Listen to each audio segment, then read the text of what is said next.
I am Jasmine Adams, and I am the host of FootPrints to Fruition. This is an interview series that talks to some of Atlanta's most successful people about their challenges and triumphs and how they are striving to get to the next level.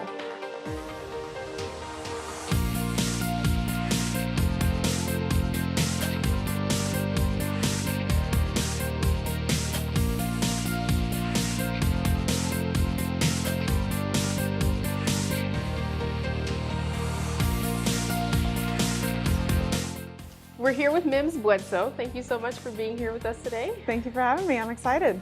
And Mims, she is an Atlanta native, and she owns the Pie Shop. It's a retro pie shop that has, delicious pies. Tell us a little bit about the Pie Shop. Well, I started Pie Shop in 2010, opened the retail space in 2011. We do sweet and savory pies, whole and by the slice. The menu changes seasonally, so. Cool. Okay. Yeah, it's a niche retail bakery here in Atlanta. Mm-hmm. And so what are some of the key pies that everybody beats down your door for? Definitely the classics, apple pie, chicken pot pie. We have a chocolate pie that's very popular. Coconut cream is a nice old-fashioned one. Oh, wow. Yeah, I haven't heard of that pie in a while. And so what's one of your favorite pies? I love blackberry pie. Okay. Yeah, I grew up here in Georgia, and so picking blackberries will always be close to my heart. So does that mean that is blackberry pie a staple on the menu? Is like Mims' favorite? It is in the summer. It is in the summer for sure. We do a seasonal menu, and so when the fruit comes back in season in the spring and summer, we get kind of a rush for the door. Yeah, so. I can believe that completely. So tell us why pies? What made you decide to open a pie shop? Well, when I decided that I wanted to start my own business, I came about it in kind of the opposite way of most people. I think a lot of people, particularly women who start bakeries, are just people who love to bake, have always had their whole lives. And for me, it was more, I wanted a certain kind of lifestyle. I had certain goals. And so I sat myself down and said, what is important to me? And I was looking for something nostalgic. I was looking for something feminine, something challenging, something unexpected at the same time. So even though it's old-fashioned, not a lot of people are doing pie anymore. And so it has that perfect balance of being both traditional and novel at the same time. And so, I sat myself down and said, what lifestyle is really going to fulfill all of these goals? So how can I get challenging, all of my own, traditional, feminine, nostalgic, all in one package. And so Pie Shop was kind of the answer to all those questions. Interesting. So what was the first reaction of people when you said, you know what, I'm opening up a pie shop, this is what I'm going to do? What were people's thoughts and reactions? People were pretty much immediately supportive of the idea. It's, pie is not a very controversial topic. And so it was easy to kind of sell people on the idea of opening a place that was dedicated to just pie. Now, how do you communicate your unique selling perspective? So why would I go to Pie Shop versus a Publix or somewhere else to get a pie? What's unique about Pie Shop is that we do everything by hand. We're focused on preserving the art of pie baking. And so when you get something that is, like a grocery store product, you're not really getting the full experience of why I wanted to bring the craft of pie baking back, which is, it's actually quite challenging to do a really good crust and to have the confidence to do that, which is one of the reasons that we teach pie baking classes. And you're going to, particularly because we do a seasonal menu and we focus on traditional Southern recipes, you'll have a completely different experience. And I think that once you taste that, you know the difference. If you're doing seasonal fruit, like Georgia peach pie is something that shouldn't really be adulterated, I don't think. And so I think that you're doing yourself a favor by getting a pie that's made by hand, and every single piece of fresh fruit is hand peeled. And, wow! So it's a totally different experience. That sounds like a lot of hard work. It is. It's exhausting. So how do you balance life and everything else with making sure that the pies are, like you said, homemade, done by hand, done to perfection, and everything else that you do? I think that it's a couple of things. Number one, you have to hire the right people who have the same motives that you do. I mean, you have to surround yourself by people who believe in the same things as you. And I think that the work is not as hard when you believe in it. And the other thing is, I think that you have to just sort of make that a priority from the beginning. I think that people talk about work-life balance, and for me, I think that it's not so much balance as it is like all of the different things going on in your life sort of amp up all of the other things going on in your life. So, interesting. If your relationships are healthy, then your business is going to be healthy. If your business is going to be healthy, it's probably because you're exercising. And, all of these things that we talk about as balance, and like we're looking for different spaces in our calendar to put all of these things together, are actually going to make your experience in all of those different areas of your life stronger. I definitely feel like Pie Shop really thrives when my relationships, my friendships are healthy, when I'm getting out and being social and talking about Pie Shop, and it's all interrelated. It's not a matter of like fighting for attention. Interesting. I love that holistic perspective of incorporating everything in your life into one and making sure that when one's in balance, everything else can be in balance. That's great. Because so many people often look at life as a pie, right? And there's slices for each part, and they don't think about the whole piece, which encourages you to just go and eat an entire pie instead of just slices. Just joking. Absolutely. And so you talk about definitely being social and being out in the community, and one of the things that we both have in common is we are participants in Lead Atlanta. Tell me about how Lead Atlanta has helped to enrich your life and help balance everything between work and personal, etc. Lead came for me at a pretty perfect time in my life. I mean, in Pie Shop right now we're just over 1.5 years since the shop opened. So the business is 2 years old. Lead started about 8 months ago. So in starting the business, I kind of put 100% of myself into the first couple of years. I mean, you just have to make sacrifices. And so it was really good timing when Lead started. I was finally at a point where I could pull myself away from the business just a little bit. And it was serendipitous because that's our code word, our what do you call it? Our buzzword, our class theme. That it worked out that way because, I was at a place where I could take time away from the business. I was also at a place where I felt like I needed more connections, particularly professional connections. And so for me personally, it was just, it was really perfectly timed because I feel like I've made a ton of friends. I feel like I've learned a lot just being surrounded by people who are doing all kinds of different things. I mean, one of the things about being an entrepreneur is that you're a mile wide and an inch deep. You're kind of you dabble in a lot of different things. You're not really a specialist, you're not really an expert on any one thing because you have to sort of wear a lot of different hats. And so to be in a room, full of 50 people who are very accomplished in their careers at very young ages, a lot of that has to do with people specializing early and figuring out what kind of career path they wanted to take. And I think that I've really been exposed to people who have a level of passion for what they do that you don't see in a lot of circumstances. And that's been a really powerful component of Lead for me. Yeah, that I love how you articulated that. Yes, the impact has been monumental, I think, for most of the people that have, if not all, have participated in it. And so you talked a little bit about entrepreneurs wearing different hats, having to do it all. And then I love the analogy of, you said a mile wide and an inch deep. I've never heard that before. I like that. Instead of an inch wide and a mile deep. Exactly. So, I mean, with that, I would love to hear about, I guess, some of the mechanics of starting your own business. We have a lot of entrepreneur, people who are aspiring to be entrepreneurs, people who are in the mud right now, getting their business up and running.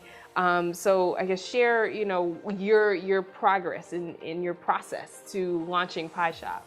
Every day is a process. Every day I feel like, I've got progress because you don't really know what you don't know until you get to that point. And so you face the challenges that you understand, but you've never faced before. And that gives you the confidence. And then you get on top of that mountain and you see, oh, there's all these other mountains that I didn't even know existed. But I just did that one, so I know I can probably do these also. And so that's for me, that's the fun of it. I mean, I'm definitely inspired by challenge, and I think that that's what keeps me interested. That's what keeps me motivated. And so that's the nice thing about entrepreneurship, is that there's always a challenge. Yes. You know, because there's always something that you don't. There's always something that you don't know, and even if you know that you don't know it, it's a learning process. And so that's really what keeps me engaged. That's great to hear, is the being open for that challenge every single day. Definitely. And so as far as developing a business plan and/or getting funding, I'm not sure if that's your specific example or situation. You know, what was that like? Did you sit down with a piece of paper and say, I'm going to come up with a business plan? Did you go to a mentor first and say, give me an example? How did you even, create the concept to say, okay, this is what I'm going to do?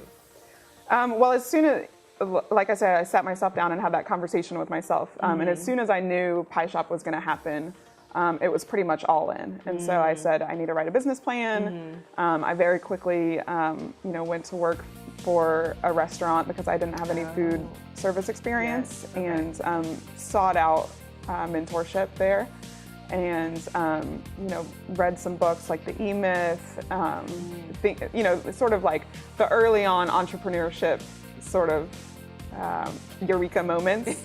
I definitely made sure that I had those, including writing the business plan and doing the stuff that, I drank the Kool-Aid. I decided, I believed the phrase, failing to plan is planning to fail. I believe, all of that. I was determined to do it right. And so I was just sort of like a sponge for all the advice that was being thrown at me.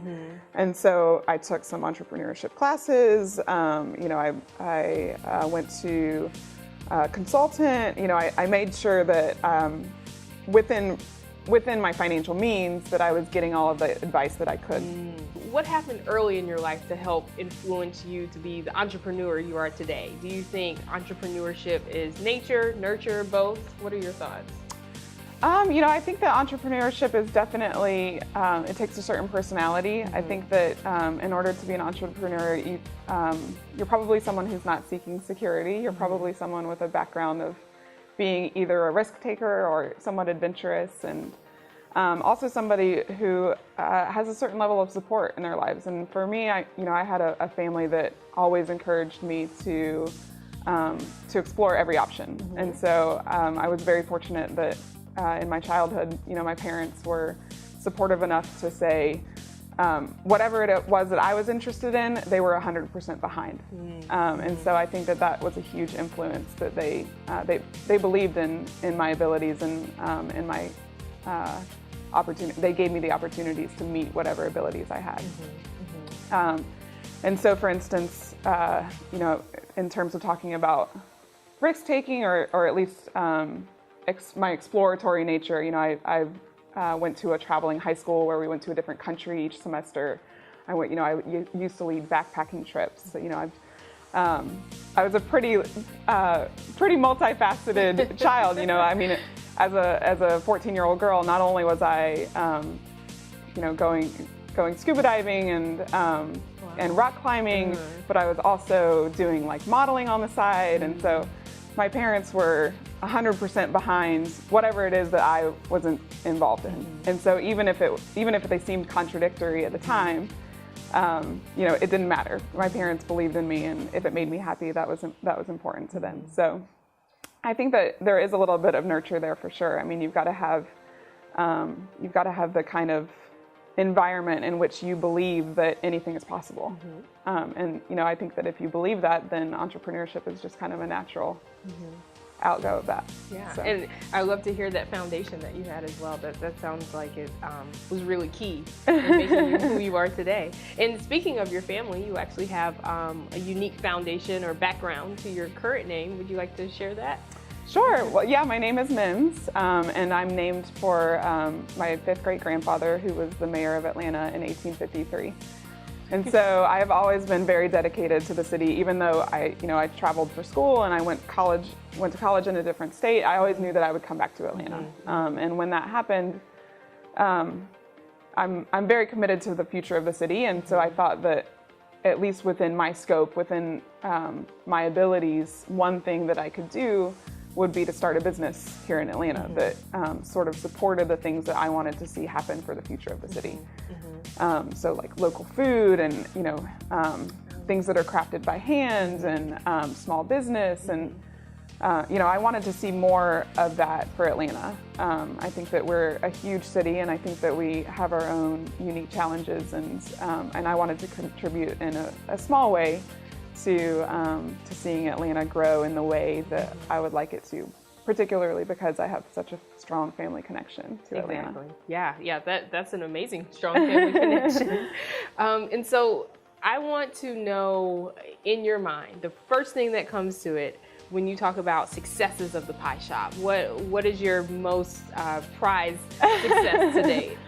Well, I think that, a couple things come to mind. Number one, I think a lot of people on the outside would point to the press that we've gotten. I've been very, very fortunate to have been featured in some nationally circulated magazines, like Southern Living, Martha Stewart Living, Garden and Gun. So a lot of people have sort of picked up on Pie Shop, which has been awesome. I mean, of course, it's been very beneficial to the business.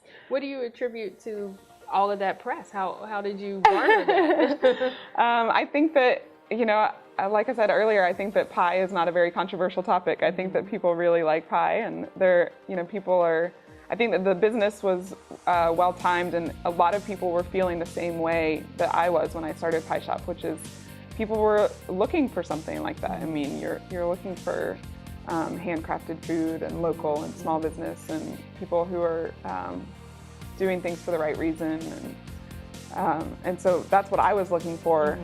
Couldn't find it, started it myself, and I think there's a lot of people out there who are looking for the same thing, and so I think that the press, any press that we've gotten is basically just picked up on that sort of craving that people have. But really, I think that the real accomplishment's not just the press. I mean, the press, people have to sell magazines, so they're looking for articles. I think that it's awesome, and it's great to have them in the drawer and be able to look at them in posterity. But I think that really the successes are the long stretches, like the holidays, when we do a Thanksgiving or a Christmas bake, it can be 72 hours without sleeping. I mean, everything gets done by hand. Every single apple gets peeled by hand. Every single pumpkin gets roasted by hand, or roasted in the oven. And the meat, we puree the pumpkin. Wow. Every single dough gets rolled out by hand. So it's got to be fresh. So, and it takes a little bit of time to do it right, and to train somebody to do it in the way that you want. And so there's a very finite window of being able to bake, 1,200 pies for going out the door within a 6-hour period. Yes. So those are the real successes when we face a challenge like that, but we know that we can do it, and it's extremely exhausting, but on the other side of it, you know that you've accomplished something concrete. Wow, that blows my mind. 72 hours, no sleep, 1,200 pies, all by hand. Yeah. Wow, well, congratulations to you on that feat. So, I guess within all of that hard work, I know the outcome of that is a success, but I guess what are some of the lessons learned and or potential failures, but more so, something that you were able to get a lesson out of that has occurred either in those busy times or just in general with getting your business off of the ground?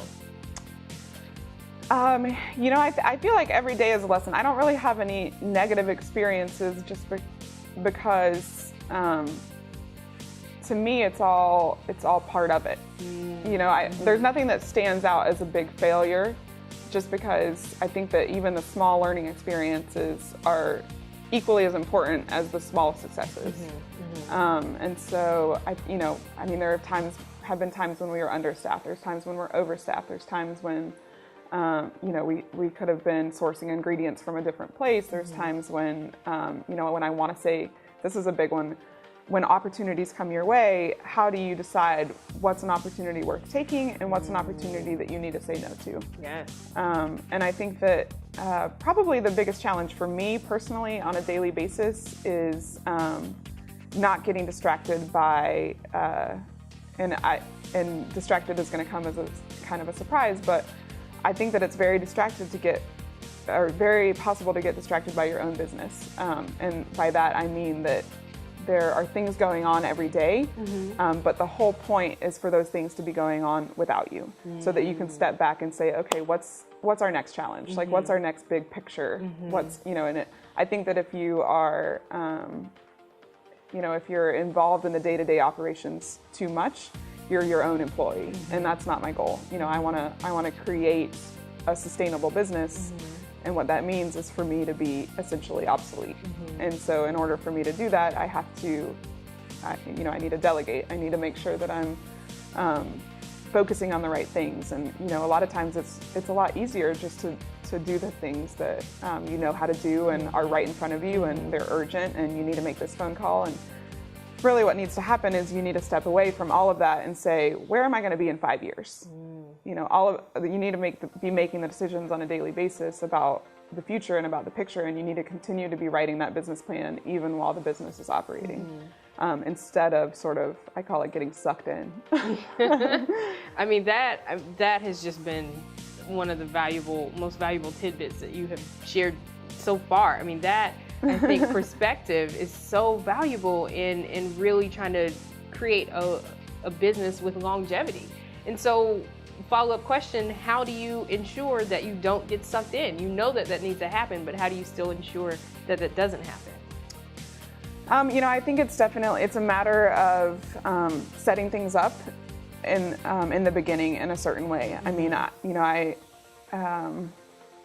it's a matter of hiring the right people, and not only hiring the right people, but taking the time to train people. I think that one of the reasons people get sucked in is because they are dissatisfied with the way other people are doing the tasks of the business. That should never be an issue. So if you express your expectations clearly up front, and you trust your employees, you trust the people that you work with to execute those tasks, then you can take your mind off of it and focus on the important stuff. I think it's also a matter of being sufficiently staffed. I mean, you can have one amazing person, but the two of you can't do the work of 5 people. So it's making sure that you have enough support to actually get the work done. And I think that that's a really difficult challenge for entrepreneurs, particularly if you're self-funding, because you can't necessarily pay for the labor that you need. And so you do have to do the day-to-day tasks in addition to doing the business planning tasks. How do you choose the people you work with? I go through a hiring process. Okay. I look at resumes, of course, and cover letters, and make sure that, and then I do several rounds of interviews and check references, and at the end of the day, I think it's intuition. I mean, if all of the answers to the questions are correct, you're still going to want to go on your gut. And that's my personal opinion. And of course, my business is only 2 years old, and I may change my feelings on that 20 years down the road. I may go through who knows how many employees, but I've been really, really fortunate in the 2 years that I have been in business to have had amazing people work for me.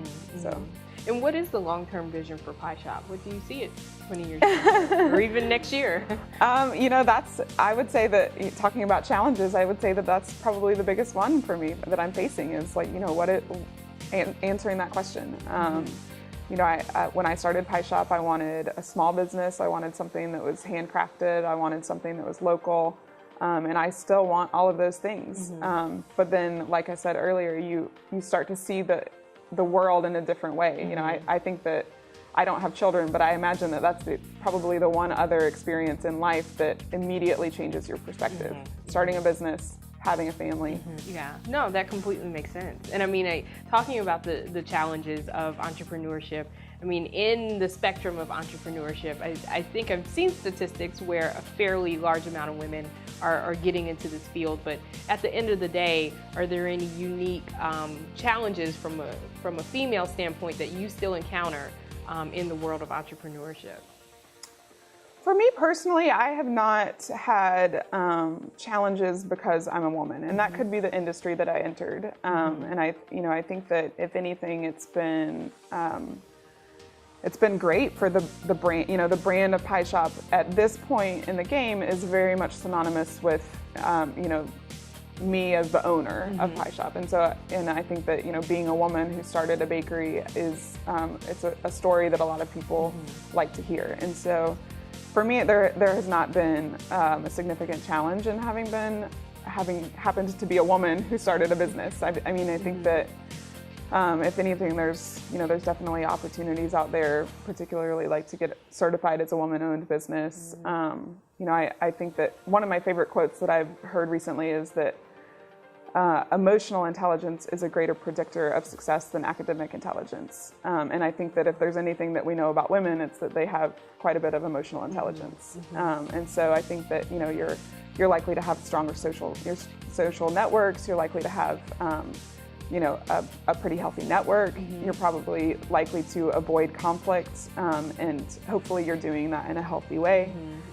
So I think that there are benefits to being a woman and starting a business. I think that, you know, that you've got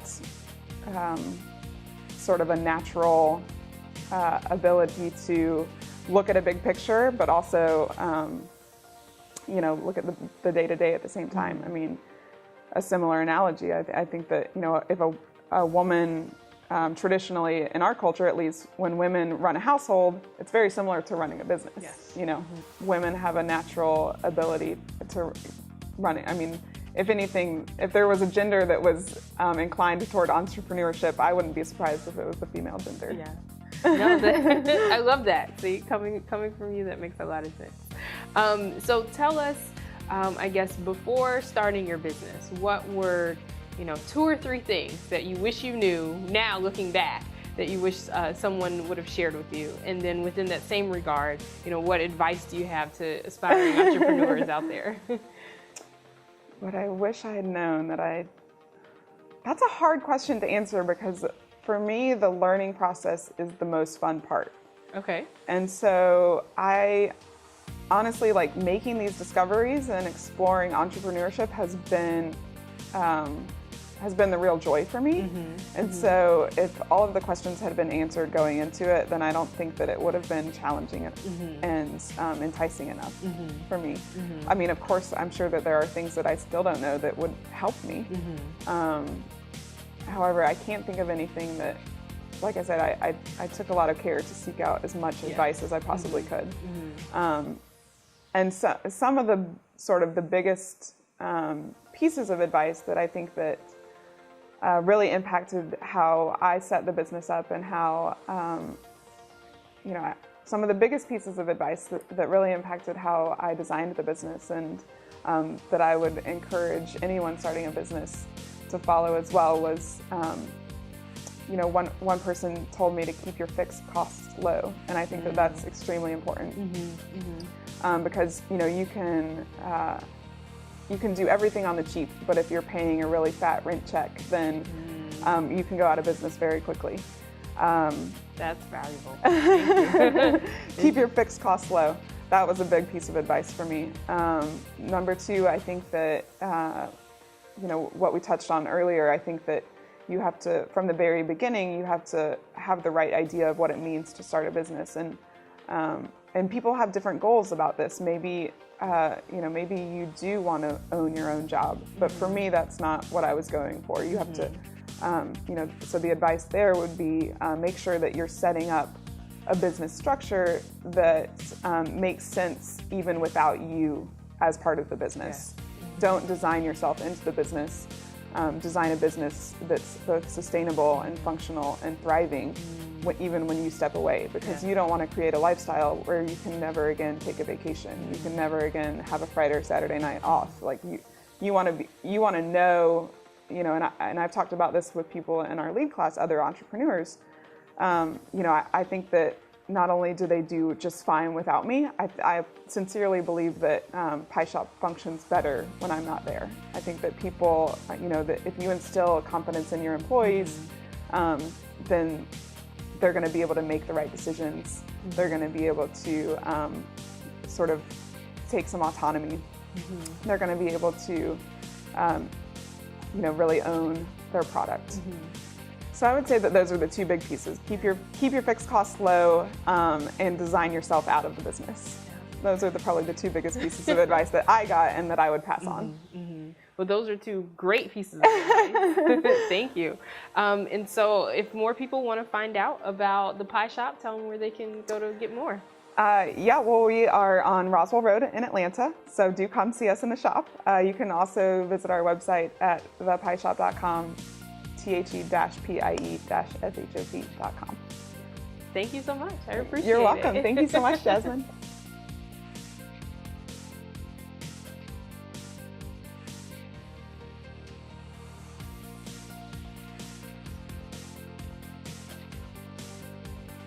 Special thanks to the Millennium Gate Museum, Lead Atlanta,